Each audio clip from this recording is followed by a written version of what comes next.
Bueno, buenas noches. Hoy tengo el placer de presentar a Ignacio Barbagallo, amigo y miembro de AUN. Él ha sido jefe de residentes en el Hospital Italiano, donde actualmente trabaja, además de consultorio privado. Le doy la palabra a Ignacio. Bueno, buenas noches, muchas gracias. En principio, agradecerle a Megdi y a Alan la posibilidad de dar esta charla. Un poco lo que dice Megdi, bueno, es mi presentación, ¿no? Soy psicólogo de la Universidad de Buenos Aires, posteriormente hice mi recorrido, digamos, por la residencia del Hospital Italiano en Psicología Clínica, luego fui jefe de residentes, y actualmente, digamos, trabajo en el hospital dentro de los consultorios externos. Creo que esto un poco también hace que la charla que van a escuchar, digamos, la conferencia que van a escuchar tenga un sesgo bastante interdisciplinario, lo cual para el psicoanálisis es un poco novedoso, entre comillas, y de ahí un poco también la pregunta que motiva la conferencia, ¿no? Si el psicoanálisis es paranoico. Voy a utilizar una concepción de la locura clásica, me voy a referir indistintamente a la psicosis de las locuras, en ese sentido, digamos, lo clásico hoy por hoy.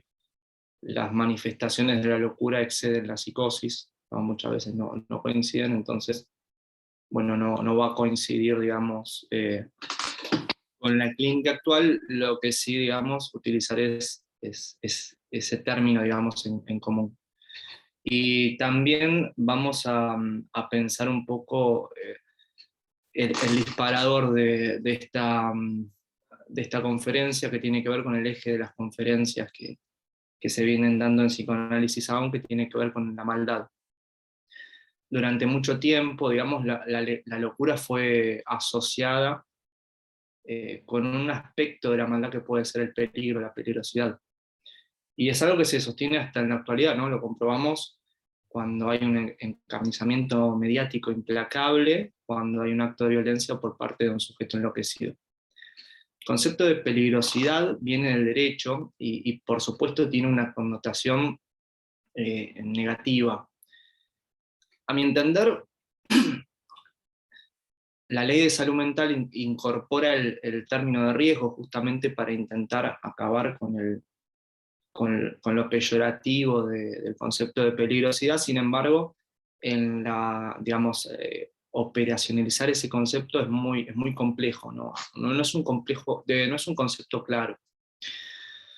Eh, y un poco, digamos, para también brindar un poco de marco, cuando vamos a hablar de la violencia y la maldad y la peligrosidad del sujeto psicótico, o del loco, vamos a hablarlo desde el lugar de los crímenes inmotivados. Vamos a dejar por fuera todo lo que serían los crímenes motivados, que respondería más al tipo clínico, si lo existe, de las psicopatías, ¿no? Y que por lo menos otras disciplinas, la psiquiatría lo estudia mucho, mucho más en profundidad. Voy a proponer dos ejes de trabajo en la conferencia. Uno va a ser plantear la violencia o la agresividad no son patrimonio de la locura, sino son una experiencia común y cuya presencia es fundamental para la estructuración psíquica, y su exteriorización de manera explosiva va a corresponder a coordenadas subjetivas de una persona, pero no puede dejarse de lado su carácter de emergente social y cultural. Por otro lado, voy a partir digamos, de los conceptos que voy a intentar desarrollar en la primera parte, y voy a intentar dar cuenta de los prejuicios que operan en nuestra cultura, tanto en el ámbito psi como en el ámbito no psi, sobre la locura y cómo impactaron en la clínica de la psicosis, así como también el rol que ha tenido la incorporación de los tratamientos farmacológicos, que generó un profundo cambio tanto en pacientes como en profesionales. Y por último, y si todo sale bien, voy a estar en condiciones de responder a la pregunta que da nombre a la conferencia, es decir, si el psicoanálisis es paranoico o no. Bueno, espero que la disfruten. En principio voy a intentar dar cuenta de cómo se van conformando los prejuicios del mal, del peligro y de la culpabilidad sobre la locura. Para hacerlo voy a basarme en el libro de Foucault, la historia de la locura en la época clásica.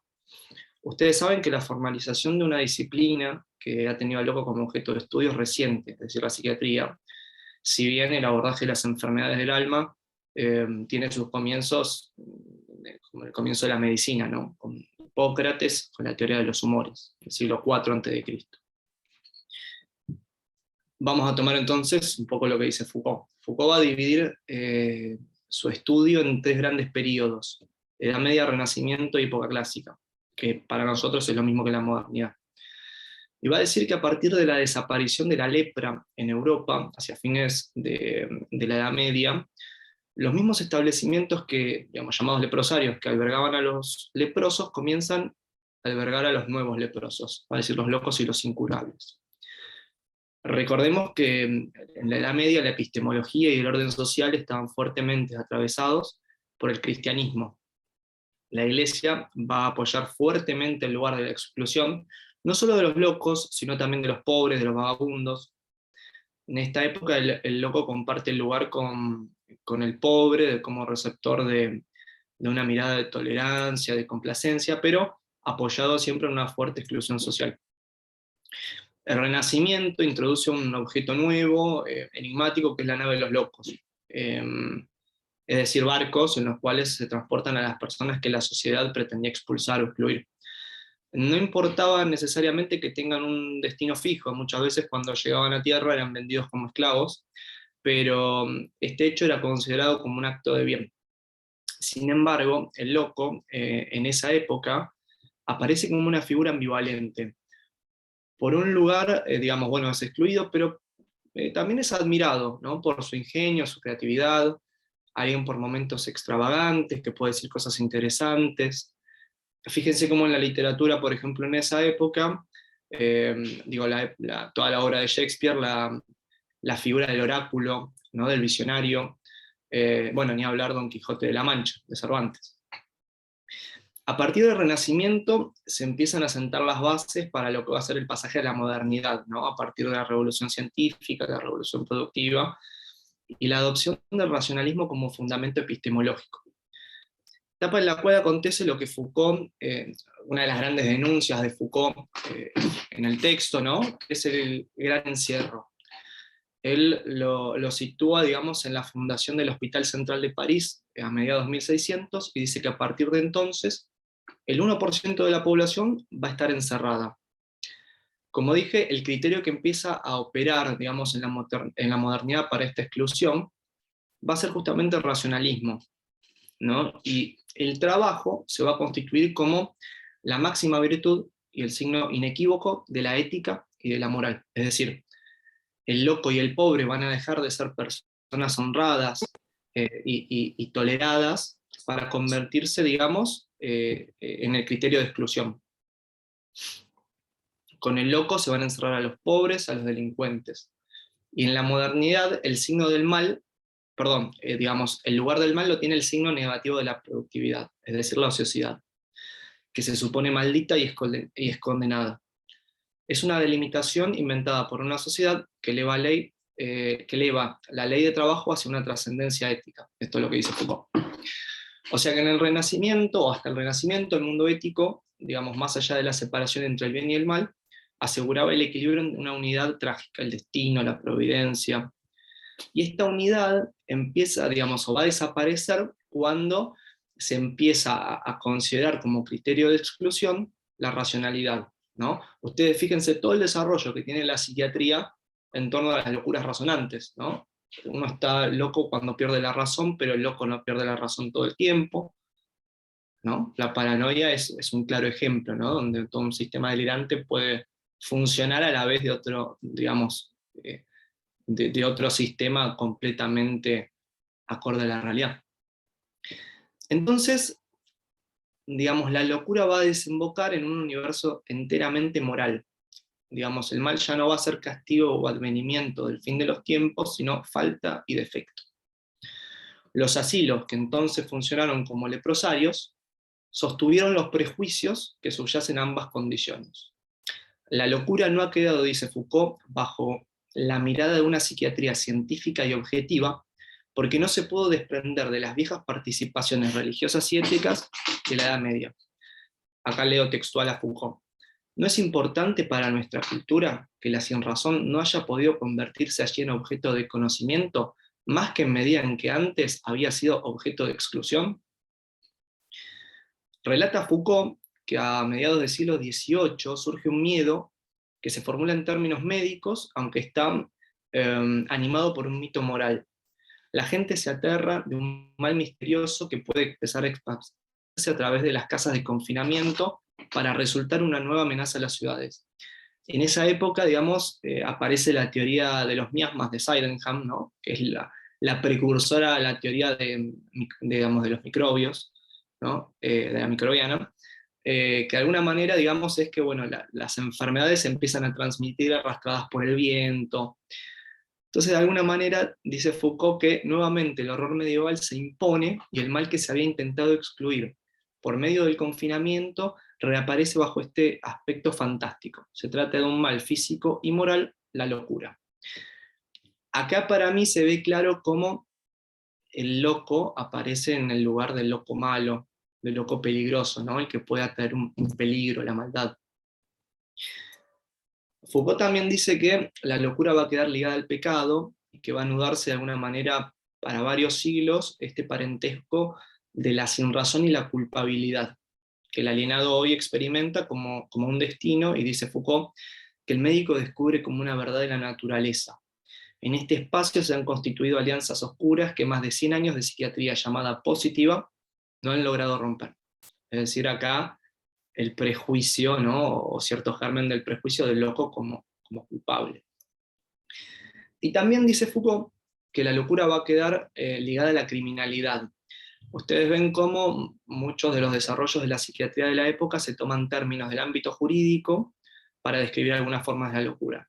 Voy a hablar en particular del término furor, que bueno, nosotros lo vemos en lo que es la semiología, no sé, de la manía, el furor maníaco. Dice Foucault que este vocablo apunta a formas de violencia que van más allá de la definición rigurosa de crimen y la asignación jurídica que tiene. Es decir, que crea una noción confusa, pero a la vez clara para, bueno, obviamente la denuncia de Foucault, ¿no? El imperativo policíaco y moral del internamiento. Internar a alguien diciendo que es furioso exime la responsabilidad de precisar si es un loco o un criminal. Bueno, obviamente que esto es un recorrido bastante acotado y bastante arbitrario de este texto de Foucault, que es enorme, pero en principio me interesaba mostrar cómo hay tres prejuicios, ¿no? Del loco que hoy por hoy van a sostenerse, ¿no? Y después cómo los vamos a ver reflejados en la clínica. Foucault va a terminar haciendo una crítica profunda a la psiquiatría, ¿no? De hecho es bastante tajante, dice que no la considera una rama de la medicina, que es una rama de la higiene social.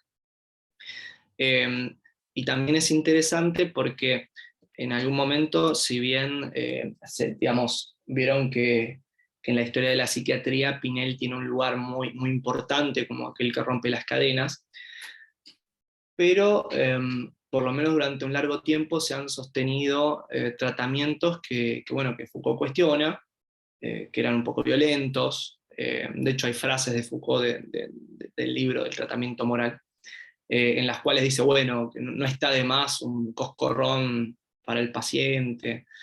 Entonces dice que de alguna manera esto es como el engaño de la psiquiatría de pensarse como una rama de la medicina, ¿no? Ustedes vieron que los médicos tienen esta, digamos, como la premisa de dañar para curar. Digo, cuando uno lo interviene quirúrgicamente, le hacen un daño, pero el objetivo es curar.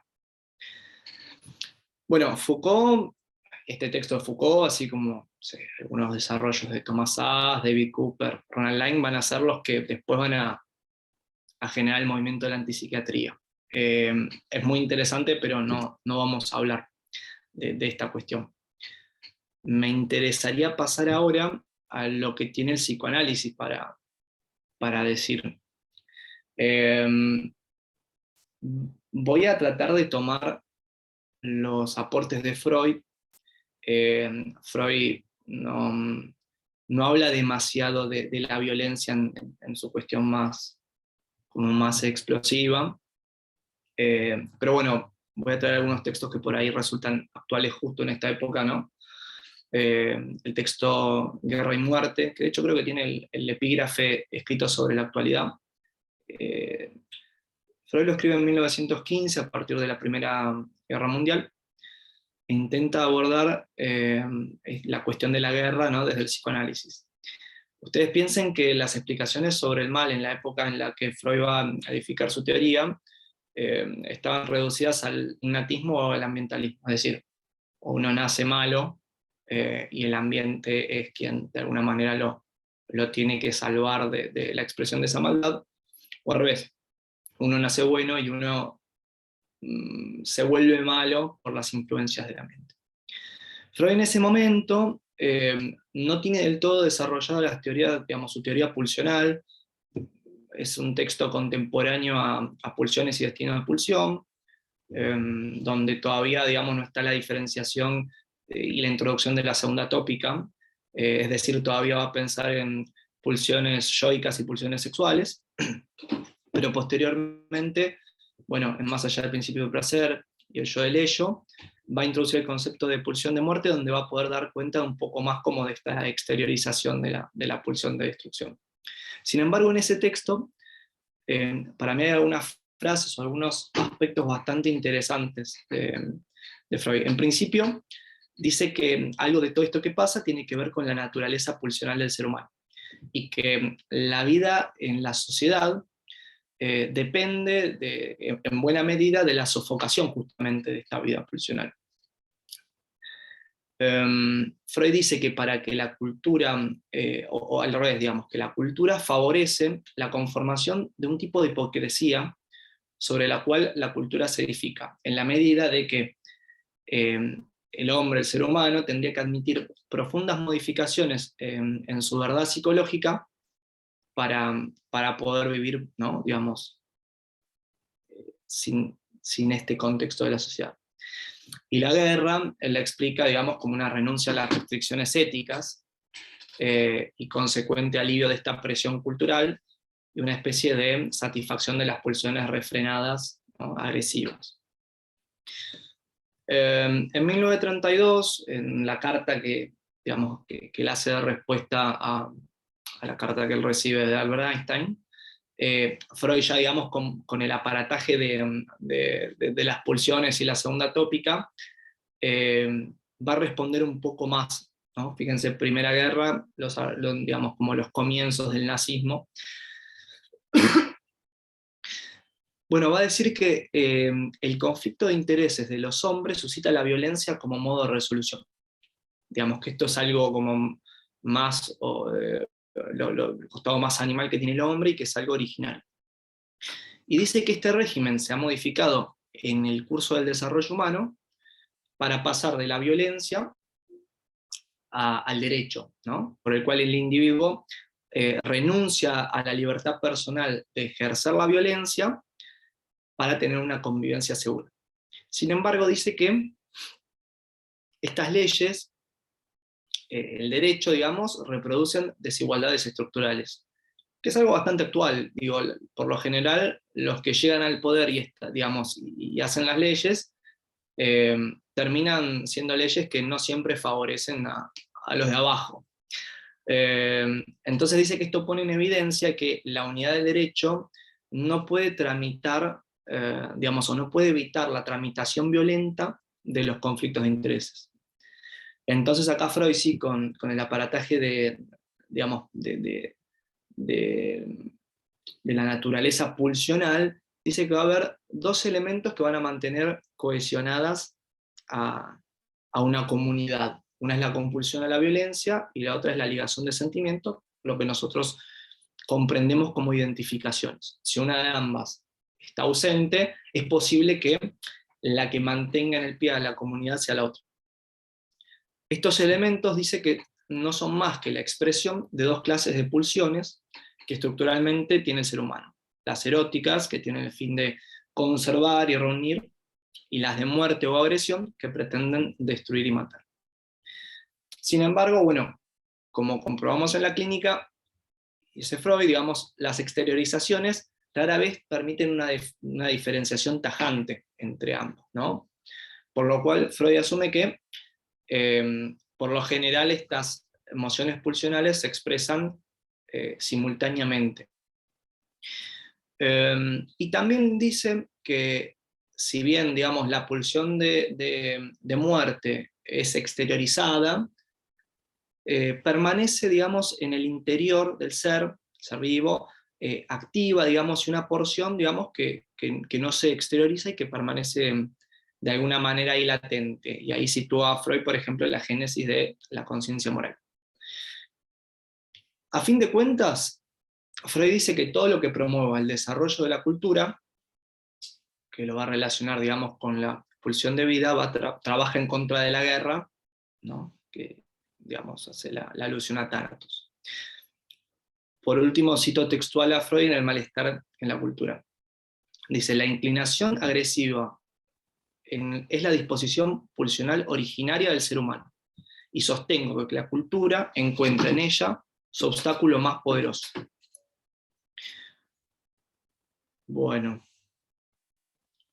permiso.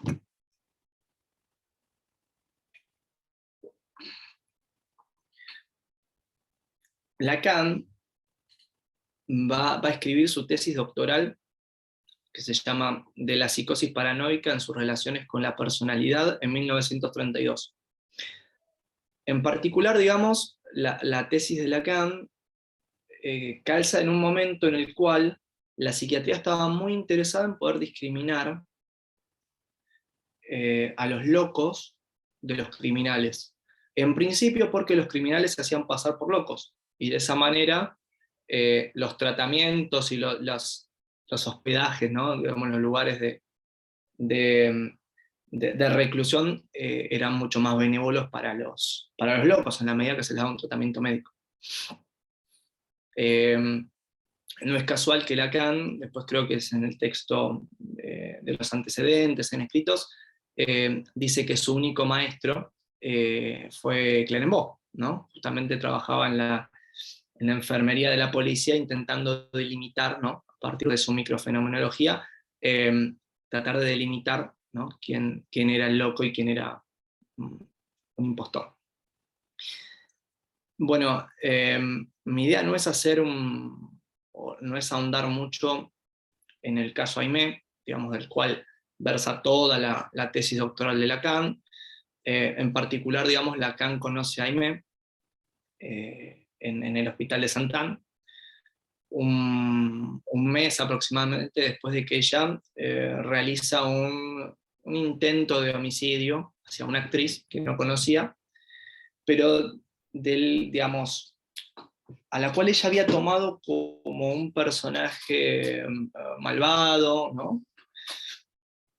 Obviamente Aimé, digamos, tenía un delirio, ¿no? De hecho, en la historia de Aimé es bastante interesante cómo pasa por las distintas instancias de lo que uno podría pensar los polos de la psicosis, ¿no?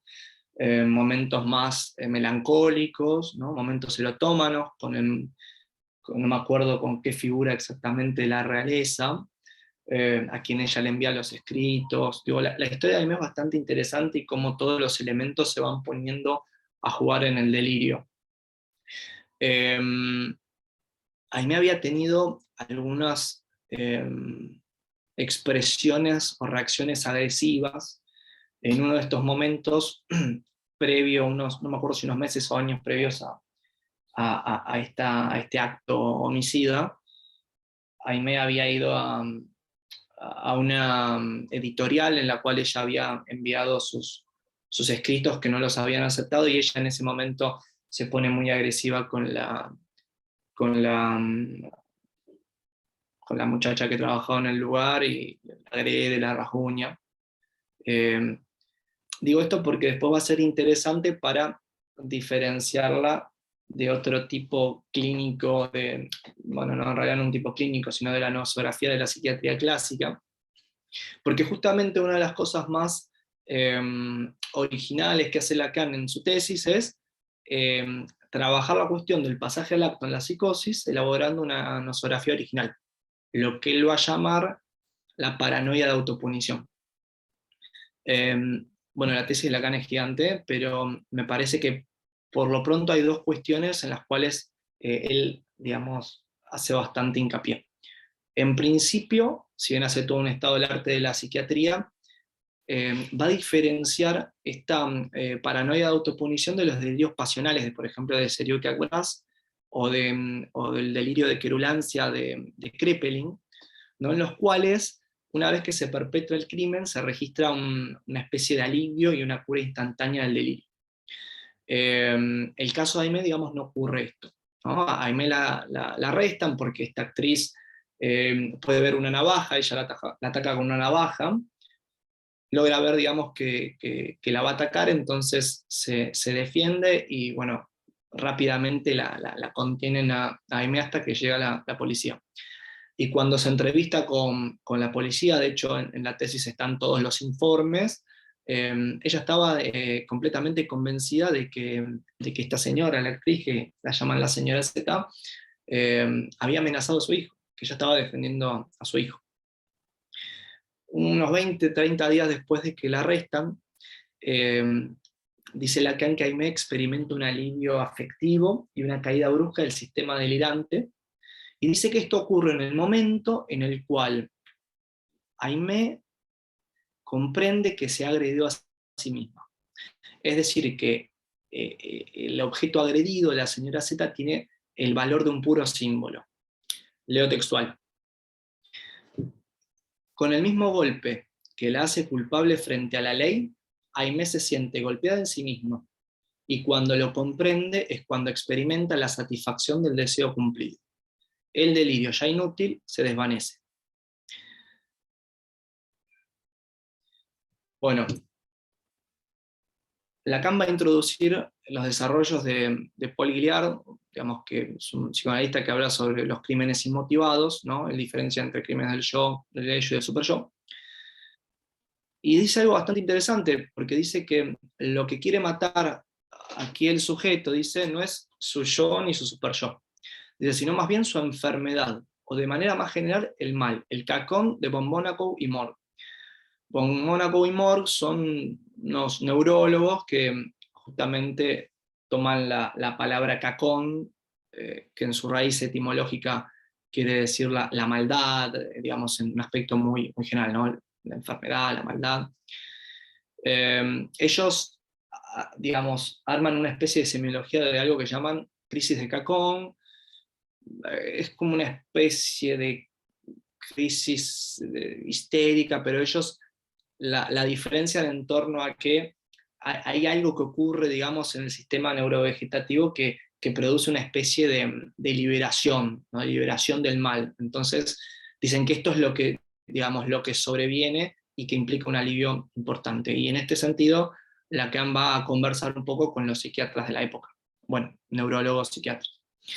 Entonces dice que Aimé lleva a cabo el acto fatal de violencia contra una persona inocente, en la cual hay que ver el símbolo de un enemigo interior, de la enfermedad misma de la personalidad.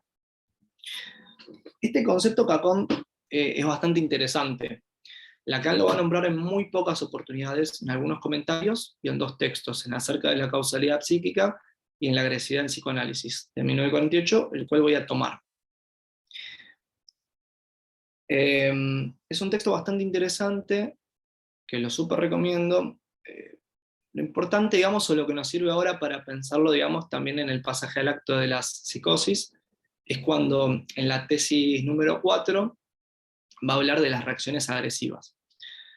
Bueno, tiene una forma bastante, no sé, me gusta de cómo lo explica, dice que las reacciones agresivas posibles en la psicosis, que van desde la guerra fría de las demostraciones interpretativas hasta la expresión brutal, pasando a través de toda la gama de beligerancias, es decir, se refiere a, después las enumera, ¿no? Digamos, pero todos los fenómenos de intuición delirante, todos los fenómenos de percepción, todos los fenómenos de autorreferencia, digamos, todas estas reacciones agresivas, dice que van a ser consecuencia de una organización particular del yo, de los objetos, de las categorías de tiempo y espacio, en las cuales se constituyen todas como espejismos y donde se suspende toda posibilidad de dialéctica.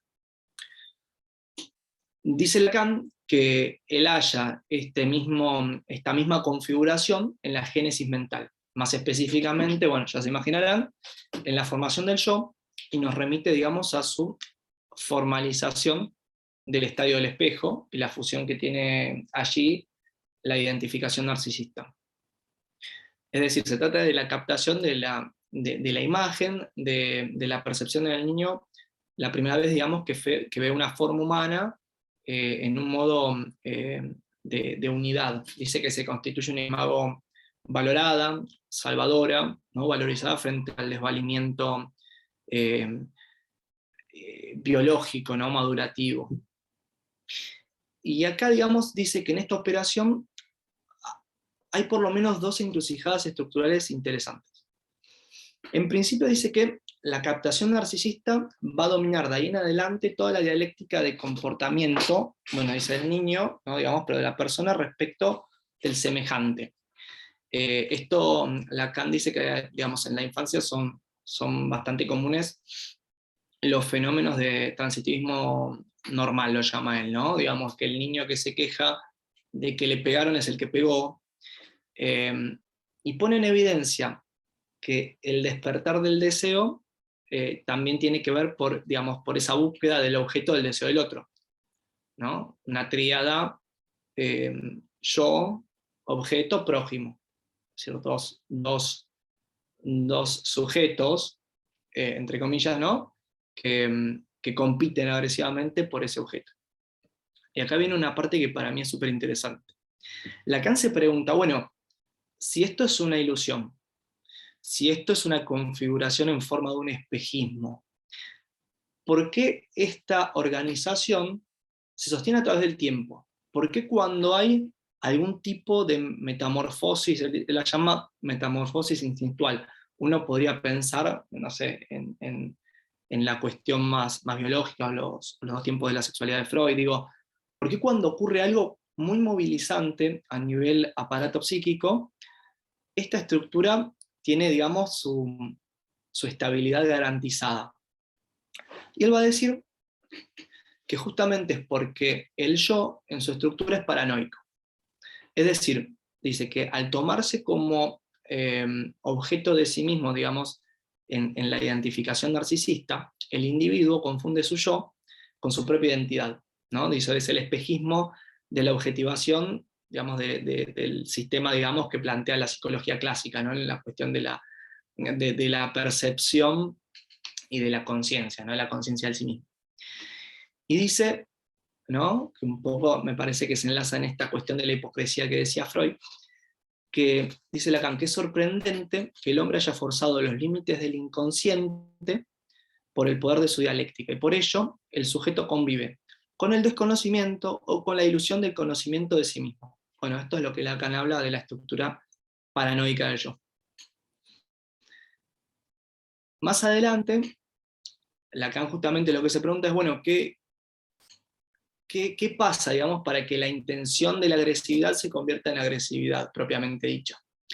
Entonces, en base a esto que vine hablando, dice, bueno, seguramente algunas de estas situaciones van a evocar ciertas personas o situaciones que van a tener una incidencia fragmentadora sobre el imago de la identificación original.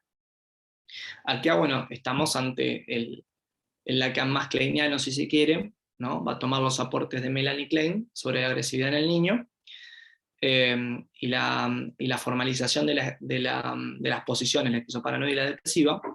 Y en esta última dice Lacan que a partir de la posición depresiva, Lacan reconoce la subjetivación de un cacón. De nuevo la palabra, ¿no? Este concepto bastante enigmático.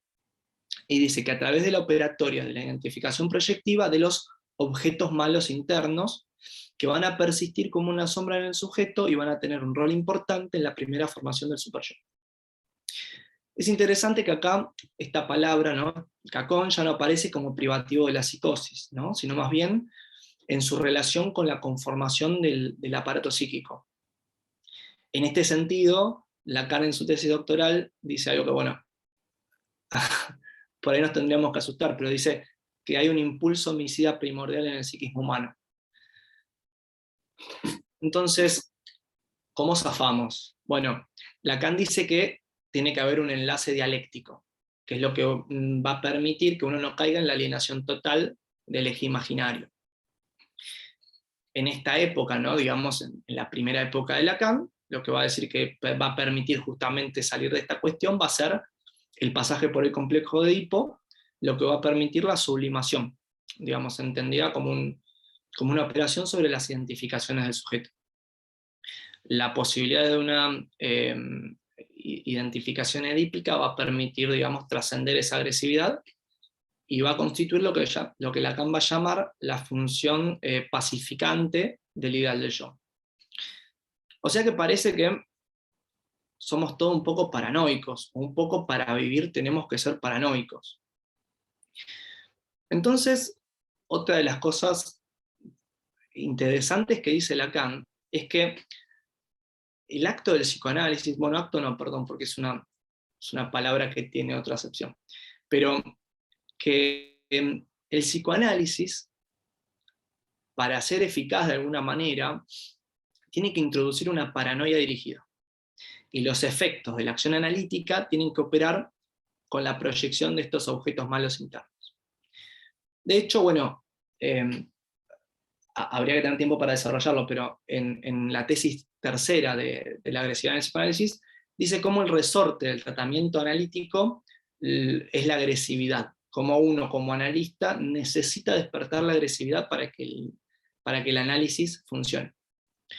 Ustedes fíjense, el conocimiento paranoico del yo lo verificamos en la clínica todo el tiempo.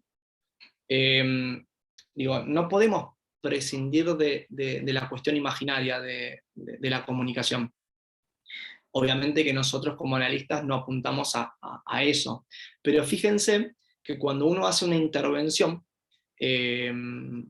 sujetos neuróticos, de hecho, ¿no? Y uno le dice, bueno, en realidad se trata de esto. Y el paciente te dice, ¿sabes que yo estaba pensando eso? O ¿sabes que mi mujer me dijo eso? ¿Sabes que ya me lo han dicho? ¿No? O ya lo sabía, pero yo no le di importancia. Bueno, ahí está, me parece, la evidencia del no conocimiento, del desconocimiento, o de la ilusión del conocimiento, como ustedes quieran. Ahora, un psicoanálisis alienado va a ser el que no pueda dirigir esa paranoia favoreciendo, digamos, y va a favorecer un despliegue de la cura en el eje imaginario, ¿no? Un eterno tiempo para comprender, o la explosión en violencia y pasaje al acto. Vuelvo a decir, ¿no? Lacan ubica que la salida de esta cuestión tiene que ver con el complejo de Edipo. Pero recuerden que en la medida de que el yo es la sede de la pasión, y que esto se pone en juego con el encuentro con el otro semejante, el sujeto psicótico en este momento de la enseñanza de Lacan, ante la no inscripción del significante del nombre del padre, no tiene posibilidad de dar una respuesta de lo simbólico, y toda esta cuestión de lo pasional tiene, digamos, una expresión bastante desmesurada. No hay mediatización del encuentro. Fíjense cómo en el sujeto psicótico las significaciones se vuelven indialectizables. Una cosa significa una cosa, ¿no? El delirio no va a permitir la incorporación de elementos que permitan una dialéctica, es decir, que se pongan a jugar con la significación. Todo remite a la misma cosa. No hay heterogeneidad, ¿no? Toda heterogeneidad es reducida a eso, digamos, algo que no se dialectiza. De hecho, en otro momento de la enseñanza, Lacan dice que la psicosis es un estancamiento de la sublimación. Es decir, que ante el fracaso de lo simbólico, no hay nada que permita, digamos, habilitar la vía de la sublimación de las pulsiones agresivas. Y el sujeto queda alienado en el intercambio imaginario con el otro, sin la posibilidad de algo que lo pueda pacificar. La verdad es que para el sujeto psicótico las cosas no pintan bien en este aspecto. Bueno, hasta acá el desarrollo más teórico. No sé si hay alguna duda, o algo. Bueno, vamos a poner un poco las cosas más interesantes. Entonces, en base a esto que estuvimos hablando, ¿qué relación hay entre psicosis y maldad? ¿Por qué está la idea de que el diagnóstico conlleva o podría justificar los actos violentos o de maldad del sujeto? Entonces, parece que la agresividad no es tan patrimonio de la locura como pensábamos, sino es una condición de la vida en sociedad y es muy importante para la estructuración del aparato psíquico. Es más, para el tratamiento analítico. Entonces, la maldad en el otro de la psicosis, el otro malo, ¿no? Y esas expresiones de la violencia, podrían ser tanto un préstamo cultural como un fenómeno de estructura, ¿no? Digo, podrían estar bastante influidos por estos prejuicios o preconceptos. Entonces, para el psicótico hay un otro malo, pero porque hay otros malos, hay otros semejantes malos. A ver, el recorte de objetos pulsionales queda bastante claro en el psicótico, ¿no? Digamos, el objeto voz, el objeto mirada, y por lo general en su modalidad pasiva. Me miran, ¿no? Escucho voces. Esta vía de sujeción al otro se encuentra favorecida y contribuida por los otros semejantes que lo miran y le dicen cosas. Son los otros semejantes malos que fortifican a este gran otro malo. No hace falta que diga mucho, digo, el loco ejerce una especie de fascinación voyerista en toda la sociedad. Ustedes podrían ver un loco por la calle y decir, este está loco. Yo también. Alguien que no sea analista podría hacerlo. Esto no quiere decir que no haya una intuición delirante, digo, eso no tiene nada que ver con la comprobación empírica de los hechos, digo, la estructura, digamos, o el tipo clínico de la psicosis, la certeza no funciona así. Digo, uno puede, un sujeto psicótico puede delirar, o sea, un delirio hipocondríaco teniendo un cáncer. Digo, no tiene que ver con que los otros lo miren. Pero me parece bastante interesante, ¿no? Digamos, porque digamos, se pone en juego ese elemento, ¿no? No tiene que ver solamente con los resultados de una cuestión más estructural. Y por otro lado, la dimensión de la palabra y del discurso. Por lo pronto, digamos, la incorporación de términos del ámbito psi en ámbito corriente, sabemos que no implica para nada su inclusión, y muchas veces los diagnósticos son utilizados como insultos o injurias, ¿no? Lo vemos, digamos, como todo aquello que quiere ser excluido de la sociedad. Puto, ¿no? Esquizofrénico, loco. Y por otro lado, los medios de comunicación masivos son bastante irresponsables en cómo transmiten cuestiones de salud mental. Hace poco hemos tenido 2 casos en los cuales, bueno, esto se ha puesto bastante en juego. Entonces, imágenes y palabras que trastornan a un sujeto y reproducen los prejuicios de una sociedad trastornada y contribuyen a ir conformando ese cacón, ¿no? Que se va a ir subjetivando a lo largo del desarrollo del sujeto.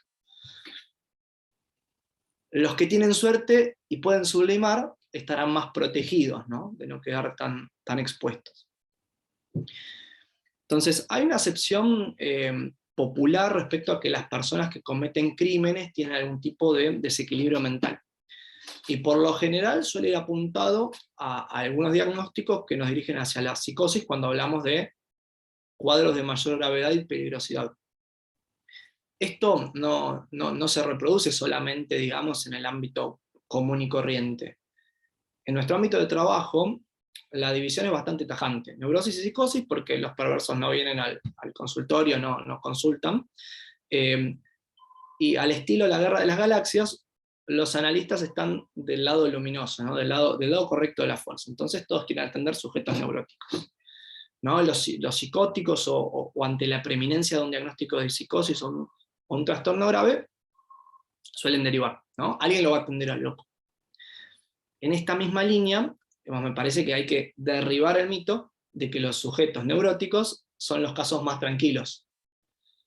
Y en algún punto, o por lo menos es mi impresión, que la transmisión de la clínica, digamos, de la psicosis en clave de déficit, como lo ha hecho el psicoanálisis lacaniano, es una clínica fundamentalmente protésica, es decir, somos una especie de traumatólogo armando una prótesis o dándole un par de muletas al pobre sujeto psicótico, ¿no? Entonces, nuestro rol es muy pasivo, dice, bueno, ser el testigo privilegiado, el secretario del alienado. Dos posiciones que está bien ocupar, ¿eh? Pero no sé si son las únicas. Digo, o por lo menos hay que habilitar esa pregunta. Entonces, este tipo de decisiones en los programas académicos, ¿no? Donde pasamos de una especie de clínica muy deficitaria a Joyce, un genio, ¿no? Entonces, ¿no? De nuevo como la cosa medio renacentista. Entonces queremos que todos nuestros pacientes psicóticos pinten, escriban, ¿no? Tengan una especie de desarrollo artístico. No es por ahí, no sé, no, yo me lo cuestiono. Entonces, toda esta transmisión que hay en los espacios digamos, de control de casos, de supervisión, revelan un sesgo deficitario y ponen a la psicosis como el otro malo del psicoanálisis, ¿no? Peligroso, digamos, que da miedo, inabarcable. Entonces, por ahí, desembarazarnos de los prejuicios nos permite ver un más allá de un tipo clínico deficitario, ¿no? No se trata de hacer un podio de cuáles son los mejores tipos clínicos, digo, son distintas soluciones, son soluciones posibles. Me gustaría decir 2 o 3 cosas en torno a la violencia en la psicosis. En principio, y lamentablemente no contamos con estadísticas de nuestro país, pero en relación a los trabajos que se han publicado en otros países, se sostiene que los pacientes con trastornos mentales graves tienen mayor riesgo de ser violentados a que de ser violentos. Además, ante los eventos aislados de sujetos psicóticos que realizan algún tipo de pasaje al acto criminal, si se quiere, los pacientes que comparten el diagnóstico con el victimario se muestran preocupados, angustiados, pensando que ellos podrían dañar a sus familiares. Esto, digamos, a quienes atendemos pacientes con diagnóstico de psicosis y que tienen cierto, lo que en la psiquiatría se llama conciencia de enfermedad, digamos, entienden que la cosa de ellos va por ahí, ocurre. Me parece que ahí también entra en juego una discusión que tiene que ver con la responsabilidad de la culpabilidad. Lacan en su tesis va a decir que digamos, no hay que apelar a la inimputabilidad del sujeto porque justamente esto no permitiría dar algún tipo de solución. De hecho, ahí me agrede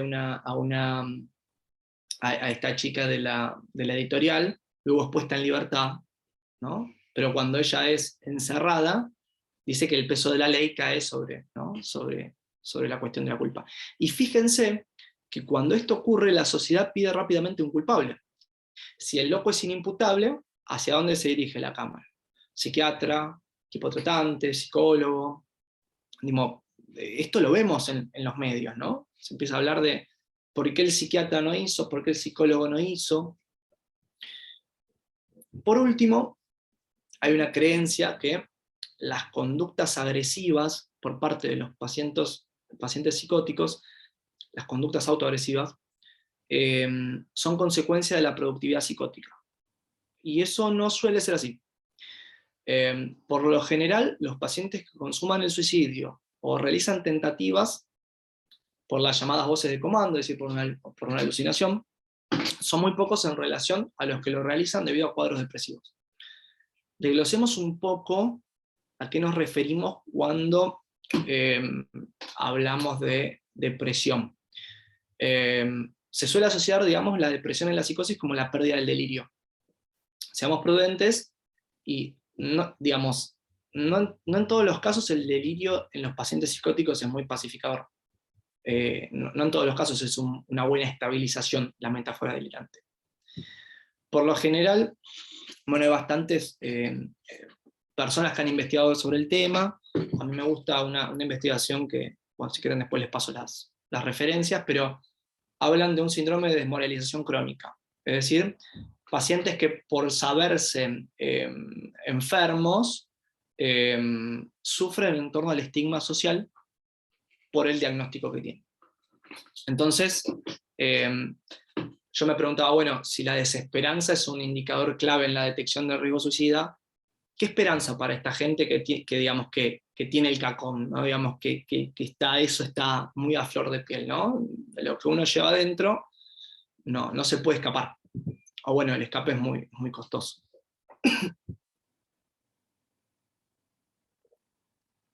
Bueno, ¿el psicoanálisis es paranoico? A ver, no hay que negarle al psicoanálisis kleiniano, digamos, al psicoanálisis de la escuela inglesa y posteriormente al psicoanálisis lacaniano, que contribuyó mucho en el tratamiento de la psicosis, ¿no? Pero, de alguna manera, a través de una clínica puramente deficitaria. Entonces, pongamos un poco al psicoanálisis en el banquillo. A mí hay una idea del psicoanálisis que me parece bastante compleja, que es esto del caso a caso. Hay dos ideas que son ideas fuerza del psicoanálisis, que son la cara de la misma moneda. Que en el psicoanálisis se trabaja caso por caso, por lo cual no se puede hacer generalizaciones, y que las demás disciplinas no contemplan la singularidad del paciente. Entonces, estas ideas que son comunes y repetidas hasta el hartazgo, digamos, en el ámbito académico, en discusiones clínicas, son muy cuestionables. En primer lugar, ¿por qué el psicoanálisis tiene que ocupar el lugar de un discurso que resiste? Los embates del capitalismo, de la ciencia con C mayúscula, de la medicina, todas ramas que al fin de cuentas terminan encarnando el mal, ¿no? Y que se sitúan como dañinos. Una suspicacia y un desmerecimiento de otras disciplinas que se sostienen en el hecho de que estas disciplinas pueden hacer generalizaciones. Es decir, digamos, no sé, cualquier médico especialista. La medicina me parece que es un ámbito de discusión bastante cotidiano, entonces por eso lo pongo como ejemplo.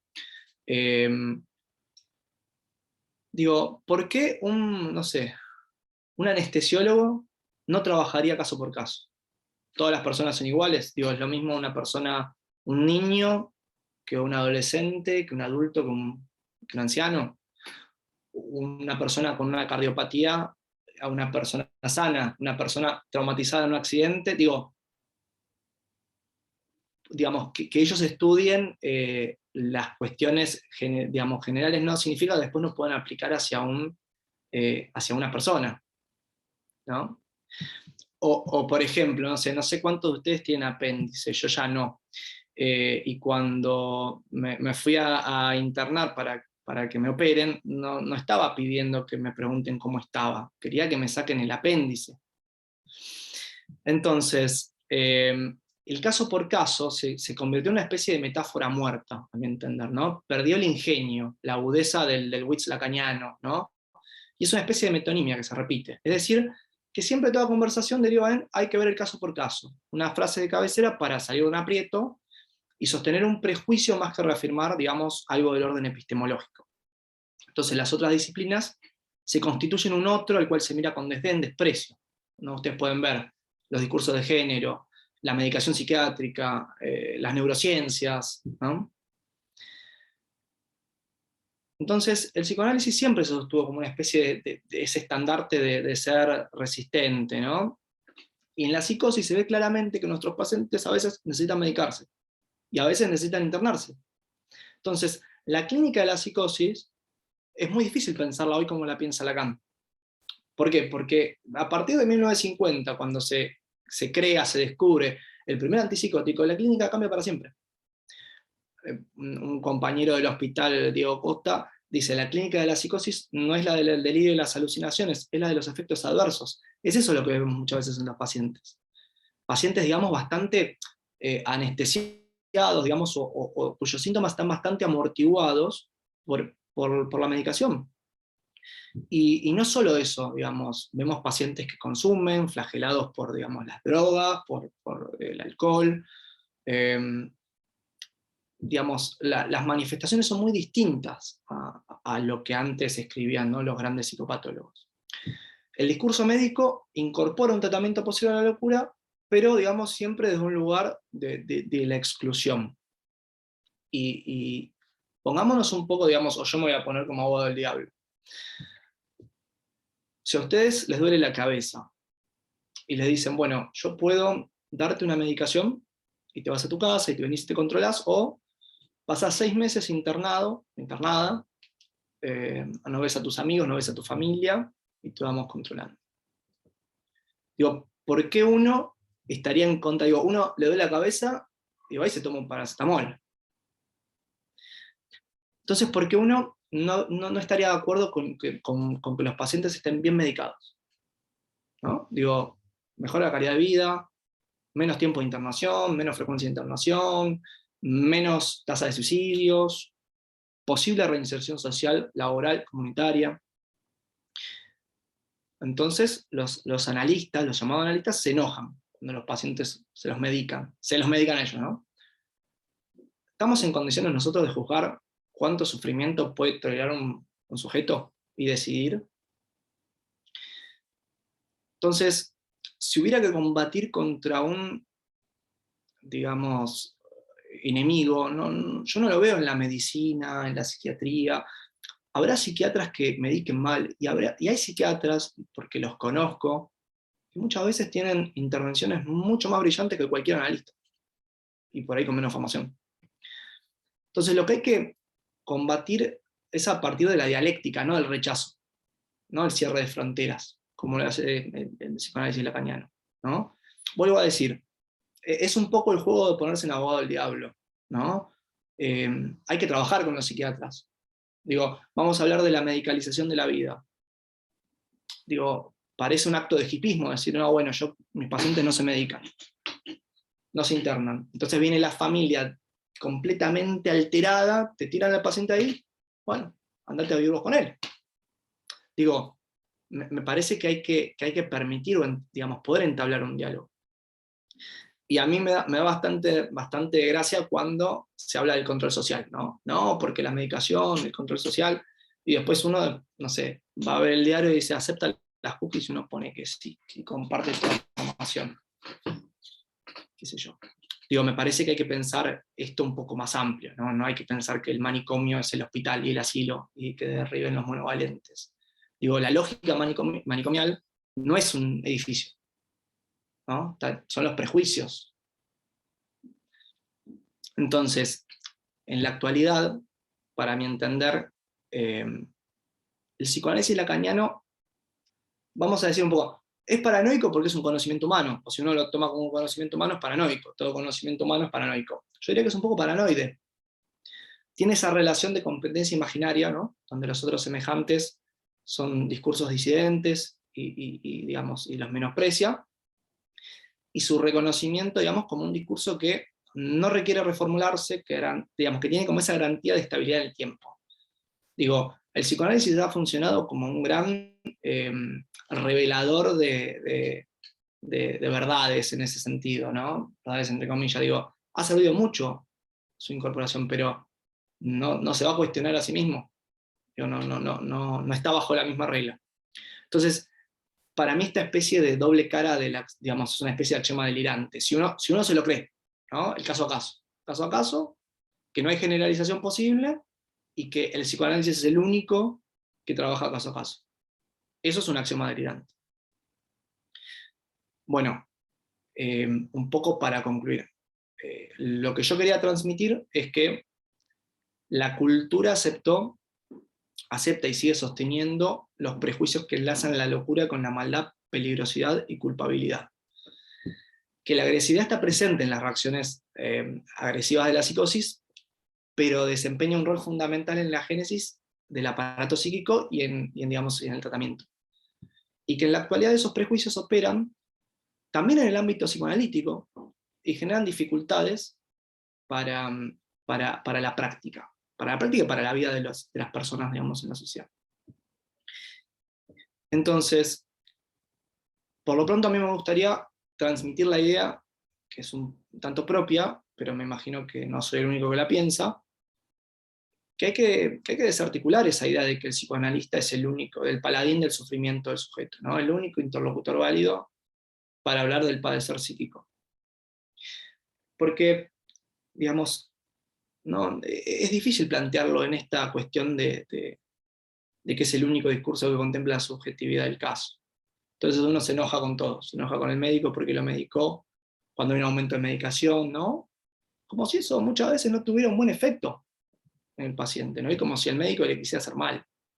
Después el médico estudiará Foucault y decidirá si él, ¿no? Se cree que, ¿no? Que hay una especie de tratamiento a una enfermedad. Digo, hay psiquiatras que no piensan así y hacen investigaciones muy serias. Joanna Moncrief. Entonces, en la clínica de la psicosis uno verifica que el encuentro en el tratamiento con otros personajes, psiquiatra, médico, médico clínico, asistente terapéutico, enfermero, un psicoterapeuta, terapista ocupacional, muchas veces es muy, muy bueno. Y aunque muchas veces también ocupan el lugar del otro malo, ¿no? Se vuelven paranoides. Pero la mayoría de las veces les diría que es un buen recurso. Cuando no, pacientes que no necesitan tratamiento, pacientes que se curan solos, pacientes que vienen a la guardia porque los encuentran en la calle y no necesitan medicación. Digo, van por la vida así. Entonces, la clínica de la psicosis, a mi entender, hace visible el límite del discurso psicoanalítico como una terapéutica. Creo que en el mejor de los casos, uno podría ser un poco más humilde y pensar en trabajar más interdisciplinariamente. Entonces, digamos, no fomentemos un otro malo, como psicoanalistas, como lo que fuera, ¿no? Si todo mucho del esfuerzo de la clínica de la psicosis es descompletar ese otro, digamos, hacerlo tambalear, ¿no? Digamos, no colaboremos en constituirlo. Entonces, no fomentemos un psicoanálisis alienado, insensato, que reproduzca los prejuicios de los analistas y que reproduzca el estigma social. Bueno, eso es todo.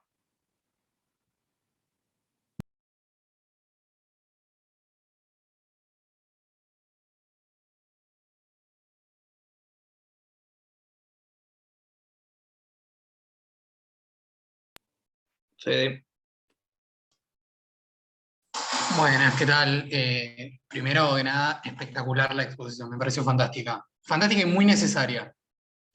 La verdad es muy necesaria. Escuchar, sacar un poco al psicoanálisis de ese palco VIP en el que a veces se sitúa, creo que está bueno y es un buen baño de realidad para los que practicamos el psicoanálisis. Justo el otro día en otro de los espacios hablábamos, creo que era el grupo de lectura de la Dirección de la Cura, que hay algunas palabras que en el psicoanálisis son casi como malas palabras. De hecho, decir terapéutica, terapia, mejoría, hay algunas palabras que es como que está mal visto hablar de eso, y que sí tienen mucho que ver con otras líneas de abordaje que son muy necesarias en muchos momentos. Incluso diría, hablaste mucho sobre la psicosis, creo que también es muy necesario conocer un poquito sobre psicofármaco y tener diálogo con psiquiatras, no solamente en la psicosis, porque hoy en día, bueno, no sé qué les pasará a otros en el consultorio, pero muchos de pacientes que no son psicóticos también utilizan psicofármacos. Y bueno, es otro uso quizás, ¿no? Claramente, que el de la psicosis, pero no veo por qué tendría que ser una mala palabra, ni hablar con un psiquiatra. Digo, para el psicoanalista a veces hablar con un psiquiatra es casi como rebajarse.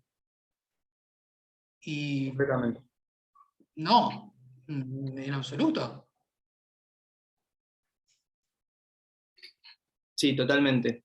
Estoy completamente de acuerdo y me parece que justamente eso es un poco lo paranoide que tiene el analista, ¿no? Que de hecho, o por lo menos las veces que yo me he plantado en ese lugar, he sufrido mucho porque claramente cuando el paciente no mejora, uno después asume toda la culpa, ¿no? Toda la responsabilidad. No, claro, yo soy mal analista, entonces mi paciente no mejora. Y justamente pensar la mejoría en términos de lo que supondría otro tipo clínico, como la neurosis, en la psicosis, también es complejo. Digo, entonces, ¿por qué uno no trataría de pacificar un poco las cosas, ¿no? Digamos, tratar de que el sujeto le vaya un poquito mejor en la vida, que ande un poquito mejor, ¿no? ¿Cuál hay? Y porque eso se va a dar por añadidura, no lo buscamos. Será por eso.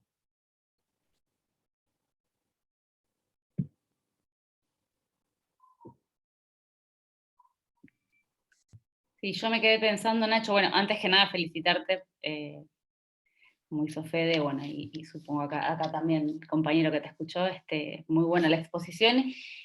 Me quedé pensando en esto último que decías, enlazado con lo que dijiste al comienzo, y es si el psicoanalista no hace lo mismo que la sociedad, en esto de dejar afuera, no digo como dejaron afuera al loco malo, dejamos afuera al psiquiatra malo, ¿no?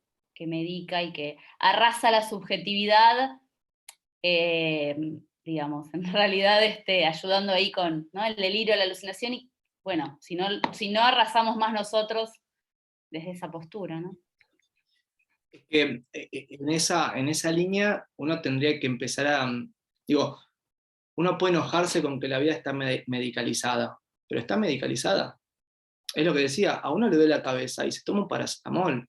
Uno tiene que hacerse una operación y va y se hace una operación. Digo, toda esta cuestión de las vacunas nos puso muy, muy en como nos despierta las paranoias. Yo nunca pregunté qué vacuna me ponían o de qué laboratorio venía.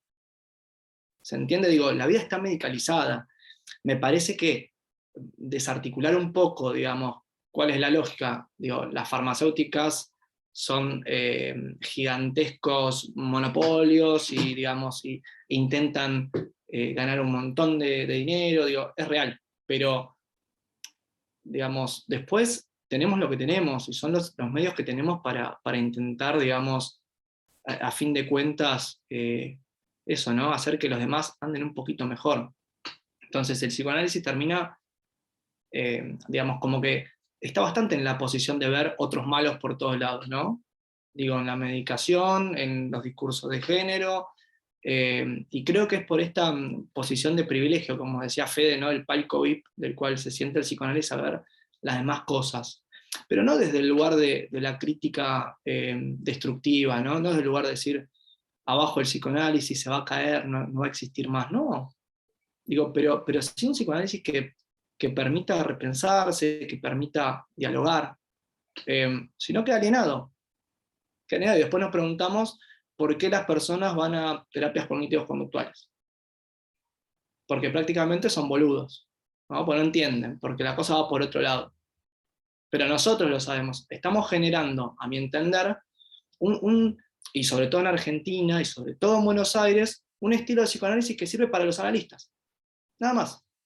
Nosotros somos los únicos que pagaríamos 25 millones de años una terapia. Y pagamos y pagamos y decimos, es la formación, es la formación, es la formación. Digamos, si no sirve para la sociedad, nos alienamos. Estamos alienándonos. Digamos, me parece que esa es un poco la cosa.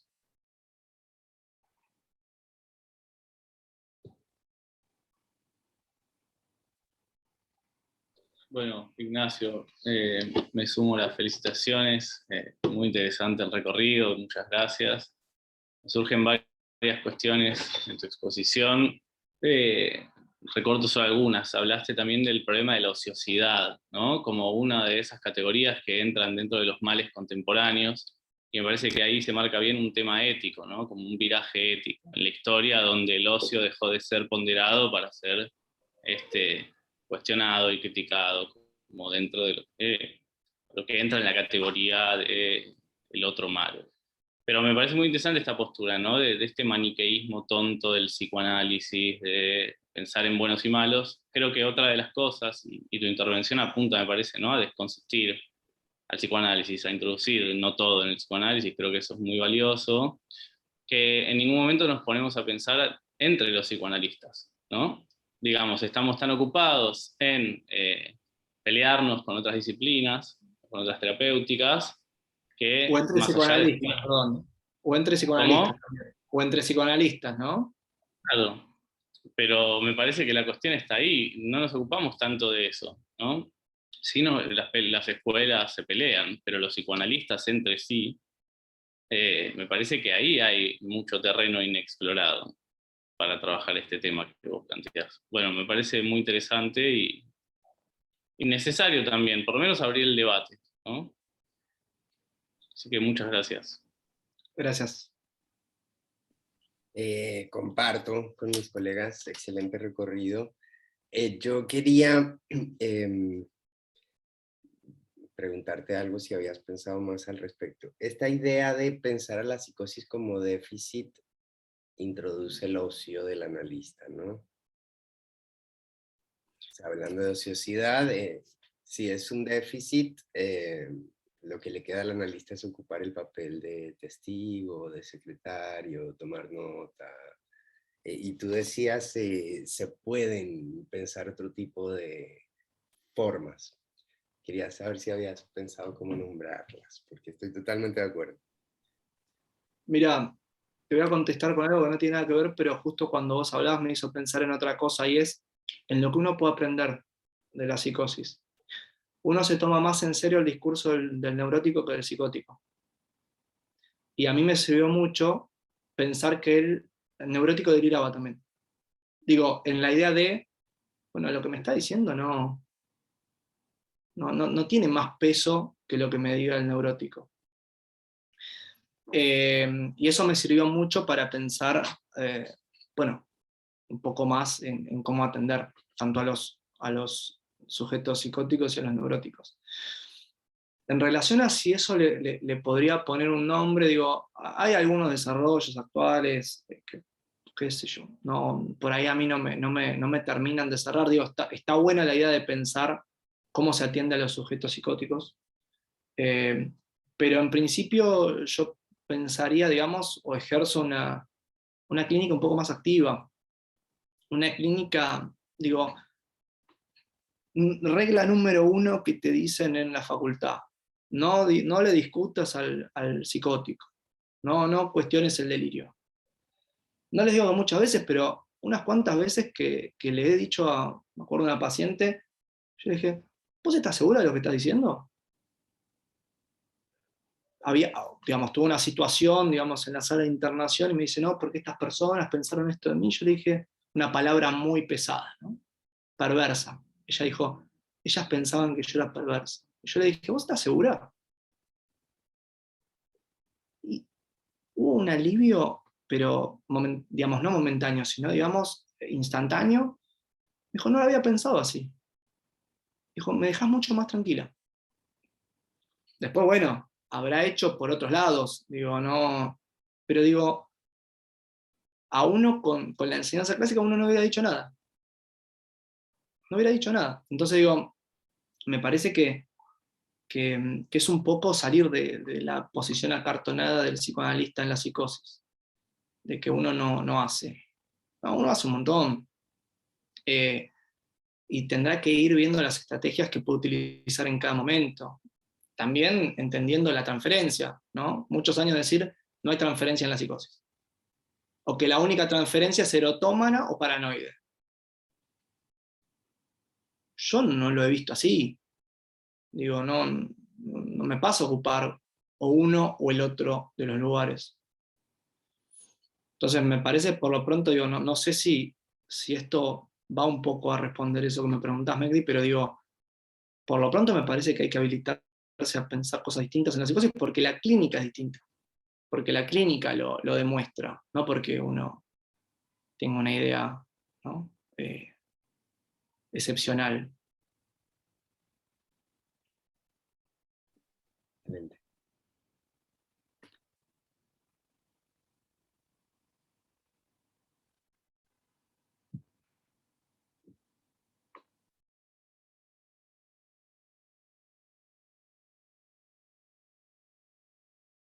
Bueno, si no hay más comentarios, agradecerle a Ignacio. Gracias a ustedes. Me parece que es un ejemplo de lo que estamos tratando de proponer en psicoanálisis, aunque es un poco cuestionar lo ya establecido y pensar cómo se ejerce nuestra práctica hoy. o cómo puede ser eficaz nuestra práctica hoy. La próxima conferencia del próximo jueves a cargo de Florencia Tórtora y Andrea Mojica va a ser sobre canallas, cínicos y perversos. Lo que el psicoanálisis no quiere saber, así quedó el nombre. Más o menos por ahí. Sí. Bien. De canallas, cínicos y perversos, ¿no?